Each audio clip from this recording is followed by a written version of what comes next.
si on se rappelait du FC Barcelone des années 2009 à 2011, à l'heure où le club catalan dominait l'Espagne, l'Europe et le monde, sans l'ombre d'un concurrent. Guardiola remportait 3 fois la Liga en 3 ans, Lionel Messi recevait 4 fois le Ballon d'Or en 4 ans, et le Barça s'offrait en plus 2 Ligues des Champions. Cette époque est désormais révolue et c'est son ennemi de toujours qui semble avoir pris le relais, le Real Madrid. Mais le 11 de la capitale espagnole a beaucoup perdu cet été, et il est fort possible que le règne madrilène prenne subitement fin pour à nouveau laisser siéger le Barça. En voici l'analyse. Et juste avant que la vidéo commence, je tiens à vous informer que je viens d'ouvrir mon nouveau site internet. C'est un site qui est donc plus professionnel, avec mon propre nom de domaine. Vous pouvez donc y faire un tour, le lien est bien entendu dans la description.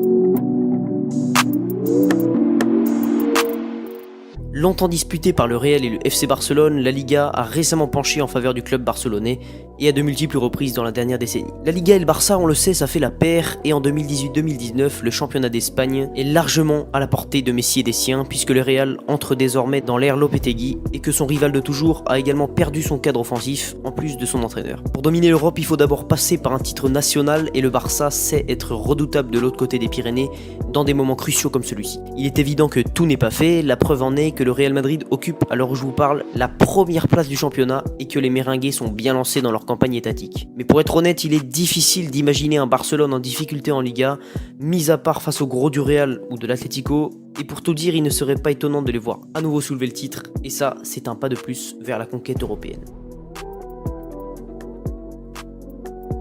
L'étape indiscutable par laquelle il faut passer pour renverser une tendance, c'est le marché des transferts. Et les Catalans ne sont pas passés à côté de leur mercato estival, puisqu'ils ont su renforcer à des postes précis et de façon très intelligente leur effectif. Ils ont su cibler leurs besoins, et ça, c'est crucial. Arturo Vidal a été engagé pour apporter sa hargne au milieu du terrain, c'est un petit peu un Suarez du milieu de terrain, mais aussi pour pallier le départ d'Iniesta.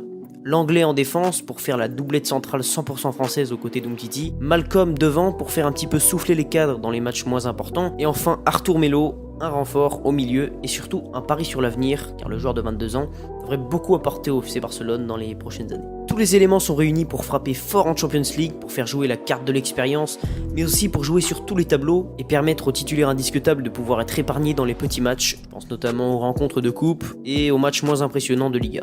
Seul hic dans la communication du club, l'échec de la piste Griezmann, un peu comme celle de Balotelli à l'OM. Alors il y a eu un bruit médiatique retentissant, un transfert presque bouclé et finalement une surprise contre-favorable qui pourrait coûter cher.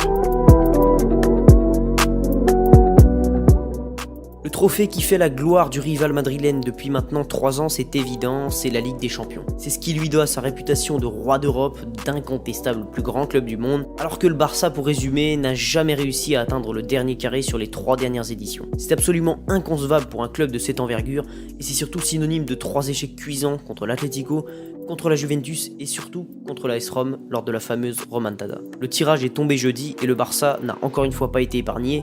Tottenham, l'Inter Milan et le PSV Eindhoven seront les 3 adversaires des hommes de Valverde, et ce sont 3 opposants de très haut niveau. On peut mettre à l'écart le PSV, largement à la portée du Barça, mais les 2 autres cités sont une autre histoire. Tottenham qui prend de l'ampleur depuis plusieurs années, qui a corrigé le Real au même stade de la compétition l'an dernier et qui a humilié Manchester United il y a une semaine, sera un adversaire redoutable.